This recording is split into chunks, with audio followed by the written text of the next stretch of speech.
ಇನ್ನು ಈ ತೂಕ ಹೆಚ್ಚು ಮಾಡ್ಕೊಳ್ಳೋವಂಥದ್ದು. ತುಂಬಾ ಜನ ಇವಾಗ ದಪ್ಪ ಆಗ್ಬೇಕು ಅಂತ ಎಷ್ಟು ಪ್ರಯತ್ನ ಪಟ್ಟರು ದಪ್ಪ ಆಗ್ತಾ ಇರೋದಿಲ್ಲ. ಅಂಥವ್ರಿಗೆ ಏನು ಮನೆ ಮದ್ದುಗಳನ್ನ ಹೇಳ್ತೀರಿ? ತೂಕ ಹೆಚ್ಚಿಗೆ ಮಾಡಲಿಕ್ಕೆ ಸಿಹಿ ಪದಾರ್ಥಗಳನ್ನ ಹೆಚ್ಚಾಗಿ ಸೇವನೆ ಮಾಡೋದ್ರಿಂದ ತೂಕ ತನ್ನಿಂತಾನೆ ಹೆಚ್ಚಾಗುತ್ತೆ. ಬೆಳಗ್ಗೆ ಎದ್ದು ಸಜ್ಜಕ ಕುಡಿಯೋದು. ಸಜ್ಜಕ ಅಂದ್ರೆ ಗೋಧಿಯನ್ನ, ಜವೆ ಗೋಧಿಯನ್ನ ಹಾಕಿಸಿ ನುಚ್ಚು ಮಾಡಿ ಇಟ್ಕೊಳ್ಬೇಕು. ಅದನ್ನ ಚೆನ್ನಾಗಿ ಕುದಿಸಿ ಆ ಸಜ್ಜಕದಲ್ಲಿ ಕುದ್ದ ಮೇಲೆ ಅದಕ್ಕೆ ಬೆಲ್ಲ ಹಾಕಿ ಸಜ್ಜಕ ಮಾಡ್ತಾರೆ. ಪಾಯಸ ಅಂತ ದಕ್ಷಿಣ ಕರ್ನಾಟಕದಲ್ಲಿ ಕರೀತಾರೆ, ನಮ್ಮ ಉತ್ತರ ಕರ್ನಾಟಕದಲ್ಲಿ ಸಜ್ಜಕ ಅಂತ ಕರೀತಾರೆ. ಅದರಲ್ಲಿ ಕುದ್ದ ಮೇಲೆ ಒಂದು 3-4 ಚಮಚ ತುಪ್ಪ, ಡ್ರೈ ಫ್ರೂಟ್ಸ್ ಅನ್ನ, ವಾಲ್ನಟ್ಟು, ಬಾದಾಮಿ, ಆಮೇಲೆ ಗೋಡಂಬಿ, ಆಮೇಲೆ ಖರ್ಜೂರ, ಇವನ್ನೆಲ್ಲ ಏನಂತಂದ್ರೆ ಖರ್ಜೂರ ಮತ್ತು ಅಂಜೀರ ಸಣ್ಣ ಸಣ್ಣ ಪೀಸ್ ಹೆಚ್ಚಿಟ್ಕೊಳ್ಬೇಕು. ಇವೆಲ್ಲ ಪುಡಿ ಮಾಡ್ಲಿಕ್ಕೆ ಬರೋವನ್ನ ಪುಡಿ ಮಾಡಿ ಇಟ್ಕೋಬೇಕು.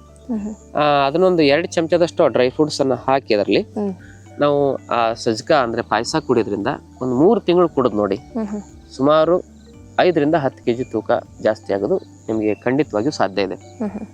ಇದನ್ನ ಮಾಡಿದ್ರೂ ಆಗಿಲ್ಲ ಅಂದ್ರೆ ಶರೀರದಲ್ಲಿ ತುಂಬಾ ಸಮಸ್ಯೆಗಳಿರ್ತವೆ, ಏನೋ ವ್ಯತ್ಯಾಸ ಆಗಿರುತ್ತೆ. ಅದಕ್ಕೆ ವೈದ್ಯರ ಸಲಹೆ ತೆಗೆದುಕೊಳ್ಬೇಕು.